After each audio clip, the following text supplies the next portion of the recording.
We got it. So, Hayley, how are you today? I'm doing great. Thank you. How are you doing?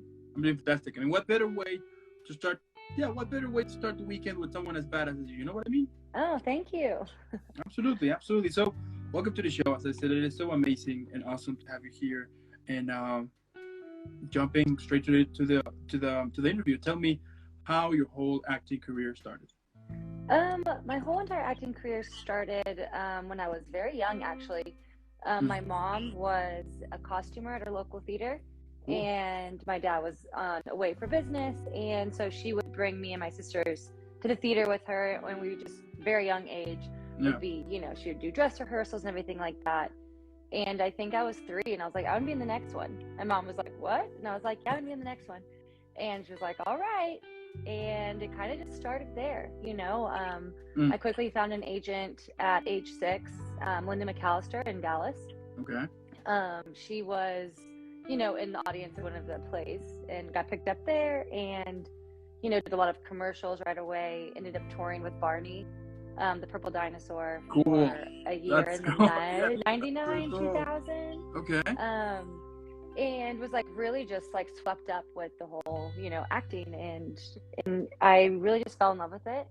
And I always knew that I wanted to come back to it.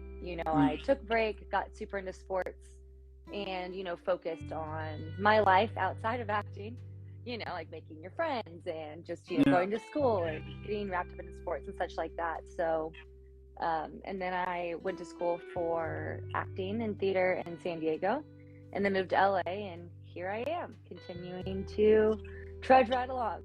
I love it. Such a journey, and it's so cool. I mean, I would assume, right, that back when you're little, you don't see it as a job. You just having fun.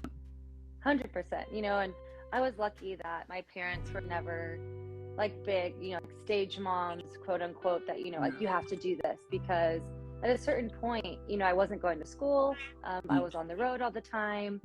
And I was like, I want to go back to school. What kid says that? I have no idea. But I did. And my parents were like, okay.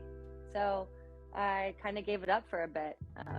So yeah, I was very lucky in that regard that my parents have always been very supportive of like what I want to do and my dreams, and hear me, even if I'm being very like success, at a young age. They're like, okay, yeah, let's take a break. Let's take a step back and, hang out with your family and your sisters. And so yeah. Yeah, which is difficult.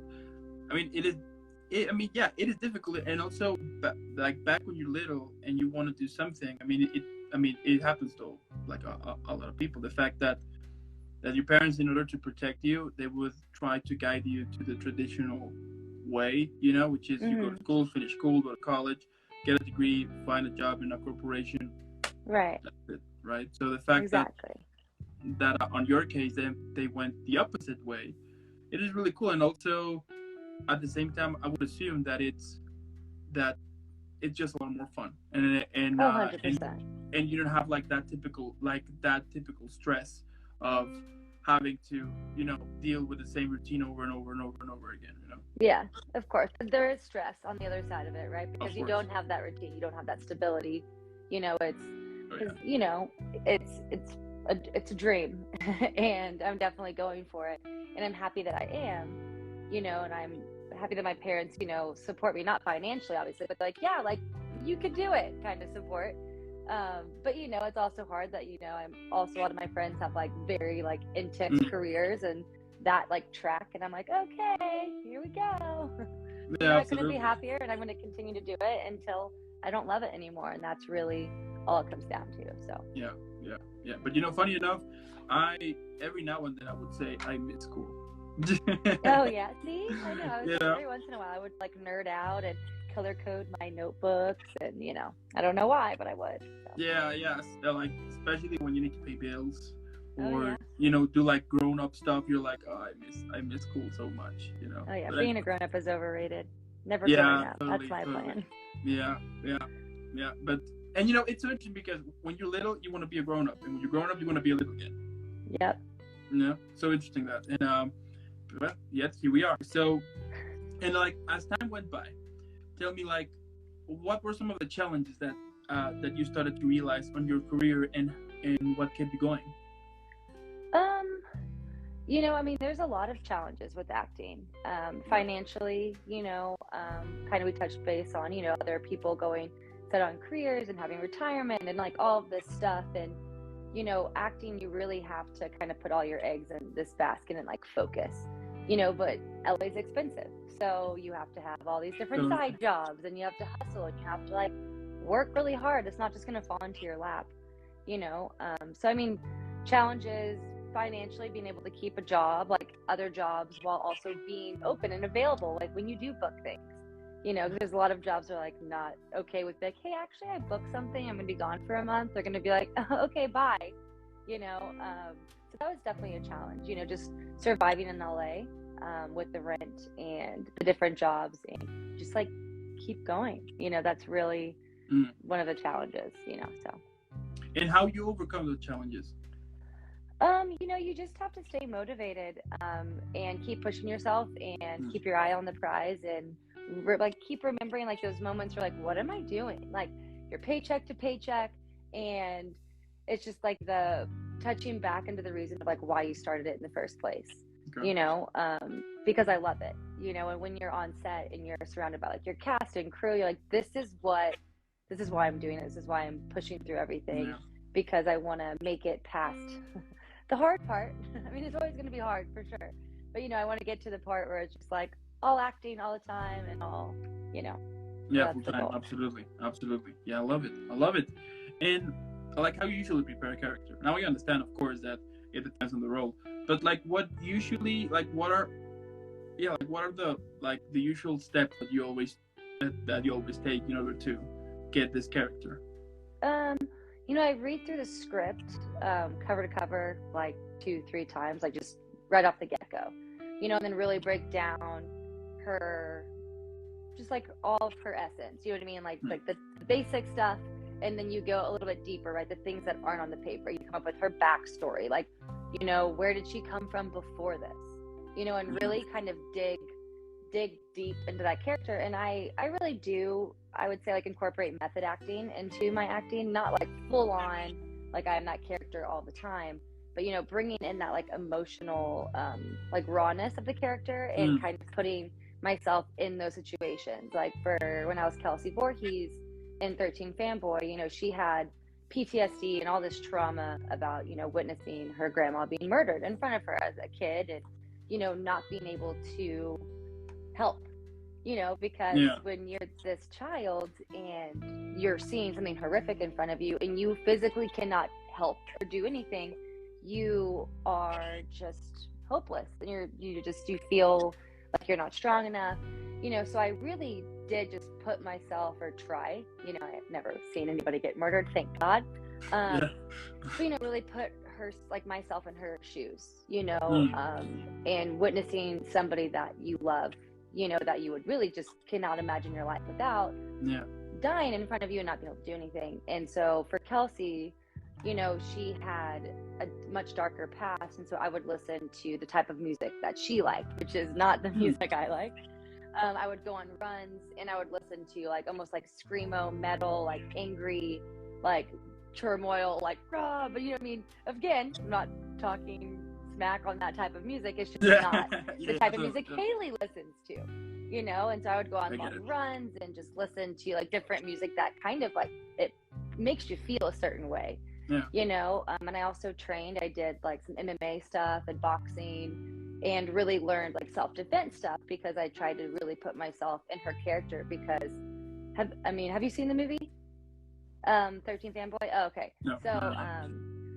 So the movie, it's really, she teaches self-defense for women classes, and she's like a cage fighter and all this stuff. So her character really was like, I don't want to be hopeless in a situation like this ever again. So she dove into self-defense and fighting and everything else like that.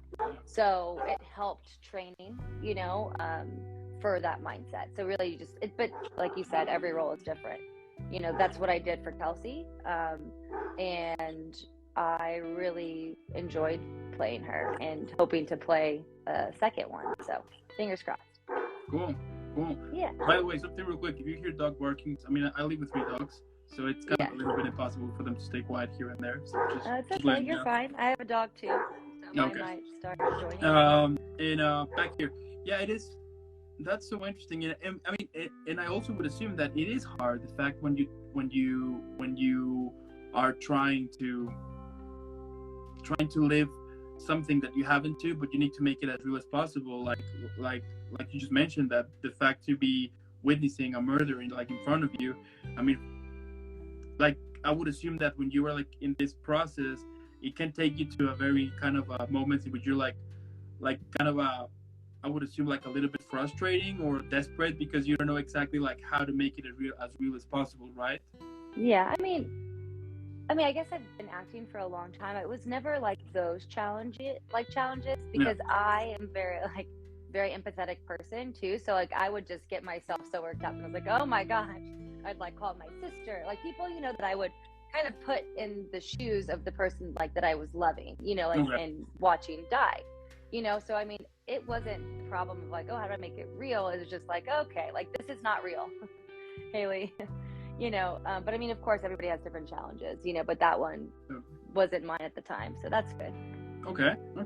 Now, talking a little bit about your career. So you were in a Him for Her, 13 Fanboy, LA, I Love You, But, Time Was Found, Saturated, Shit Happens, Perceptions. I mean, the list goes on and on, which is amazing. So let's say that one day I call you and I tell you, guess what? I'm gonna play a character. Now I don't have any experience at all. Like just probably like 15 minutes of experience, 20, and that's it. So that doesn't count. But based on your experience, what advice would you give to me in order to be like, okay, in order to prepare the character? Prepare the character. I would say like the biggest advice that I think I would give would be try to remove your ego from the character that you're building, Okay. right? Because that I think that is the only barrier that I come across sometimes. It's like, oh, well, like, because I'm trying to put Hayley in this character. And I'm like, no. Like, yes, Hayley doesn't listen to this music. Hayley doesn't do that. But like this character does. Like her backstory and everything works with this. And as humans, right, we want to be seen as, or some people, like, oh, I'm good. Like I'm stable. I'm happy. Everything's perfect. But maybe this character is a little like disheveled or messy or has some sort of, I don't know, issues, but we sometimes can be like, oh, well, I don't want to look like that, because it's like we have this ego. It's like, oh, I want to be pretty and I want to do this. It's just like, no, like you're playing a different person. And so if you take your ego out of this character that you're building, you're not building them as yourself. You're building them as something different, I did this short film and it was like this very depressed cop and she just was like, I had a makeup artist to make me look like haggard, and I would like look in the mirror and I'd be like, oh, like I don't think this is a cute look, and I'm like, but then I would be like, Hayley, like stop. Like, you know what I mean? It's like, okay, I'm not playing me, I'm playing somebody else. And just being able to fully soak into that character and take yourself out of it, it makes it a lot easier. But there's going to be challenges. So I don't know if that helps, if that makes sense to you. So basically, it's not about you. It's not about you. Yeah, exactly. So once you remove yourself from this character, you can focus only on them, right? So you're like, you don't care. Like you wear what the character wears. Your hair is like the character's, and just try to think like the character, and they're not going to be thinking like you. Yeah. So basically, you and also you kind of become the instrument to tell the story. 100%. So there you go. I'll take note of that. I love it. And now, what advice could you give to those who are recently started acting, basically, like to those new upcoming actors? What advice could you give to them? I would say don't give up, and it's going to be hard, and nobody's going to do it for you. Nobody's going to sit there and make your meetings with your agents and managers and trying to put yourself out there. Like nobody's going to do it for you. It's not going to fall into your lap unless you are one of those lucky people that have family in the industry and like, oh, it's fine, we'll just connect you to this. But that doesn't happen very often, and go into it knowing it's going to be hard and be okay that it's going to be a challenge, and there's going to be people that kind of roll their eyes and be like, oh, like what's your backup plan? That's just something normal that's going to happen, and you just have to kind of just stay positive and keep pushing and know that the acting industry is constantly changing, you know, and being okay with it and being flexible and being honestly patient with yourself. So I would say don't give up, be patient, and if it's your dream, keep fighting and remember why you started in the first place to keep you pushing forward. So preach on that. I love it. I would definitely be saying drop the mic, but I'm not gonna drop this mic for sure. So just Boom, but you know the analogy here, right? So yes, of course. There you go. Now, if you had to describe a film, so let's say that you're gonna that you're gonna be making a film, but this film it's gonna be basically in which all of the characters you have played, like since day one until right now. So it's gonna be all of those characters and yourself to celebrate your birthday. What would be the name of that film? Oh, the name of it. Let's see. I would say. I guess I didn't really. Let's see. What would be the name of that? It's just so funny that you asked that question because I'm thinking about, you know, horror, like thriller, suspense, and then Barney, right? You're just like, this would be an interesting party. Maybe like a fun house. Like the fun house. The fun house. Because fun house also, in my mind, could be like a haunted maze kind of thing, you know? So it's like the fun house. I mean, in my mind, I think clowns are kind of scary. So, but it can also, people can see it as like fun, right? But you bring Barney the Purple Dinosaur in there, and then you bring like Jason, and that's kind of the fun house, which depends on which side that you see it as, if it's scary or if it's fun, you know, so, maybe a little bit of both. So perhaps it would be like a mix between horror and dramedy. Yeah, for sure. I would say watch that. Interesting. I mean, now that you mentioned Barney, Jason, That's what I'm saying, right? It's like the far two opposites, like way two opposites. Yeah. Right, exactly. But some people find Barney creepy, and some people find Jason not creepy, right? So it just really depends on where you fall. Yeah. Interesting. I like that. Okay. Now, if you had to describe your whole acting career on a drink or even a meal, which one would you choose? It could be a drink or it could be a meal. I would do a meal. Okay. And I would just make one of those, one of those like fancy dinners where it's like you sit at the chef's table and it's like all these different courses. That's what I would say. That is my career because, you know, it will span over a very long time to the point where like, wow, we're still at dinner. It's 3 hours, maybe like a little wine pairing mixed in there. You know, so I mean, that would be, you know, I would hope it's like the longevity of my career and all the different types of characters that I have gotten to play and will get to play, you know, because in those long course meals, you've got like even like the palate cleansers and the appetizers and the entree and then like 3 desserts. It's my kind of meal, really. Big fan of food. So it would be kind of a little bit of everything. 100%. There you go. Yeah. I like it. Have you go to those restaurants in which they will have like the salad bar and everything, but they will be constantly offering you different type of thing. Either they can offer you sushi one, or they can tell you, well, we got meat here, or they can be offering you like a buffet? Like a buffet? Kind of it, but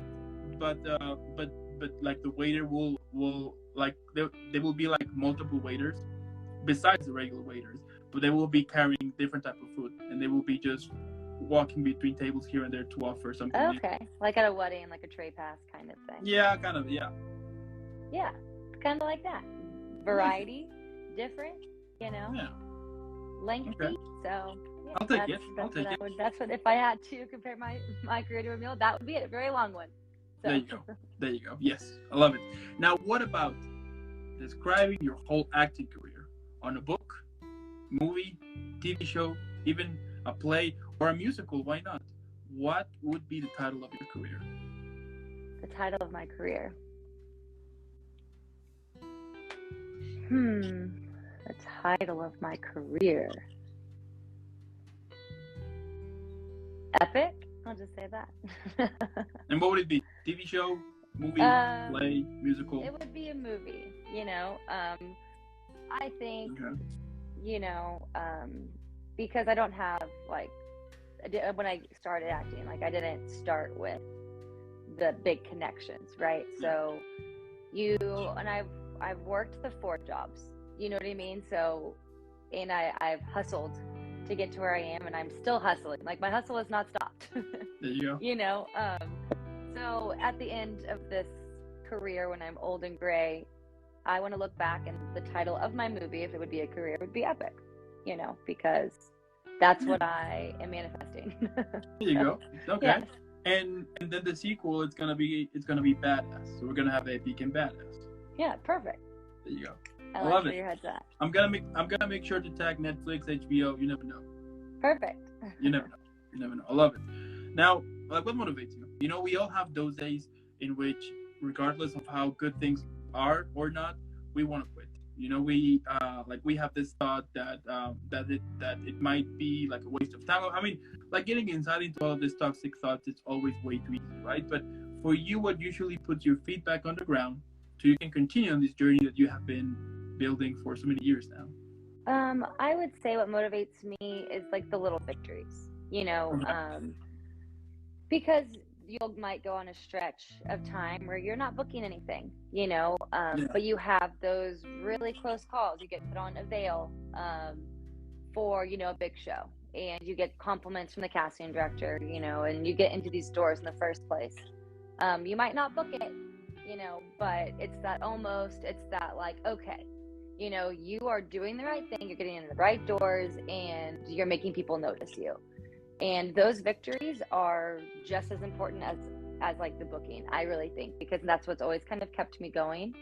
You know, great feedback and putting on hold, or even booking the thing, obviously. Yeah. You know, and just really, you know, believing in yourself and not getting your ego in the way. Like, I know I said that earlier, but you know, the first thing I booked with Deborah Voorhees, it was like the Indiegogo film for 13 Fanboy, you know, and she was like, hey, it's not paid, but we're going to pay for your flight. We're going to pay for your like boarding and like your meals and everything.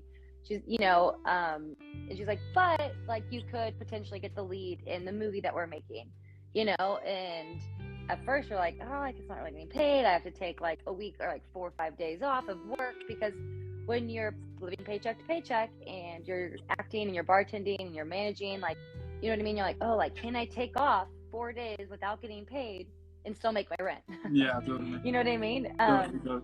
And so you just kind of have to take your ego out of the way and be like, okay, no, like, this is what I'm doing. This is the dream, you know? And I'm happy that I took that chance with Deborah, because I ended up booking, you know, the lead. And I starred alongside Dee Wallace and Corey Feldman and CJ Graham and Judy Aronson and, you know, the Deborah Voorhees, and the list goes on and on, right? And I got welcomed into this horror family community, and it's great, you know, and I wouldn't have ever done it if I was just so focused on like, well, what am I going to get out of it? Yeah. You know, that's not how it works.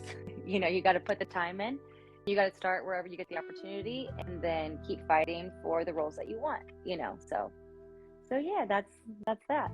There you go. I love it. And yeah, it is. I mean, it is true, and it's so interesting, the fact that, I mean, it can be a little bit discouraging whenever you want to go away from like the typical routine that I just mentioned before. You know, it is challenging, because the fact that back when you're starting, at first you don't know what the hell you're doing.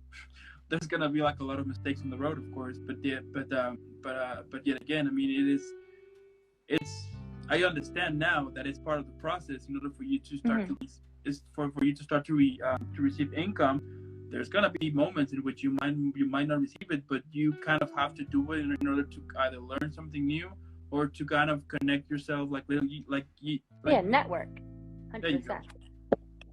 So yeah, that's so cool. And like my last question here, what can we expect from you in the future? Big things. No. You know, honestly, I'm just getting started. I've been in the industry for, you know, a long time. But I'm really just, you know, now I'm like making the connections and all of that. And I'm just continuing, you know, I'm in classes and I'm hustling, you know, so I think 13 Fanboy is just the very like first cover, you know, of a very long story. So stay tuned, because it's going to be epic. I love it. Badass. And badass, yes. I love of course. it. I mean, what can I say? I mean, it's more than obvious that eventually we're gonna see you everywhere. I mean, hear me out on that. There's gonna be a moment in which the next conversation is gonna be, where am I gonna be able to put so many awards on the wall? Oh yeah, I mean that would be a good problem to have. That's gonna happen. Because like the fact that you're doing it because you love it, and that is like one of the cool things that I love about interviewing actors. The fact that you guys are doing it because you love it, and as simple as it may sound, we all know that sometimes it can take even decades or even your whole life to finally discover what you want to do in life. And the fact that you are doing it, you're having results, you're having small victories here and there. But at the end, you are showing us that it is possible for you to either start to become an actor, musician, model, whatever you want to do. It is possible. So that is super motivational. And I do think that we need more people like that. That people to show us that it's okay. You're gonna fail. Sure, you're gonna have moments in which you're gonna be constantly asking yourself, should I just stop what I do and get a degree and get like a regular job? Of course, but as I said before, the fact that you are showing us that it is possible, that's amazing and that's inspirational. And as I said, there's gonna be a moment in which we're gonna hear from you everywhere, from continent to continent. Hear me on that. Yeah, that's right. I mean, because we had a premiere for 13th Fanboy in London. And it was great because I got to meet people even in like Darlington, which is like a couple hours outside of London. Yeah. You know, I got really like super sweet like Facebook messages and things like that from fans being like, hey, I heard you're going to be in the UK. I'm going to be taking the train to come and meet you, you know, and it just makes you feel, I don't know, like just wonderful, you know, because you're connecting with all these people all over the world and they know who you are. I mean, I live in LA, you know, and I'm getting messages from people all over the world. And it's awesome. You know, there you go. It's a good feeling. We're just getting started. Give me that. Yeah, just getting started. I love it. So also, I want to thank those who are watching this either later here on Instagram or later on YouTube, or if you are, you know, on the way to work, walking with a dog or whatever, and you're listening to this awesome episode, make sure to put pause and go follow Hayley like right now. Like follow her, and then once you follow her, support her. I mean, let's make sure everybody knows about her. Let's make her viral. You know, hashtag Team Hayley because she's awesome, she's badass. And before I send you off, I need to send you properly, you know, with an epic send off. So if you have seen some of my episodes before, you know exactly what is about to happen. But if not, I love it because then I can surprise you. Okay. So let me show you. It's gonna be a surprise. Wait. What is going on? Oh, wait. You know, technical difficulties here and there. Here we go. Okay. Yeah. Oh. There you go. Thank you. Don't stop. But like, yay. I mean, you know how it goes. I mean, we still don't have like live audience. I'm still working on that, you know. But at some point, we're gonna have it. But in the meantime, keep rocking, keep being this amazing, badass, super epic person you always are. And I'll see you in the next one. All right. Thank you. Bye. Have a good one. Okay. Bye. You too.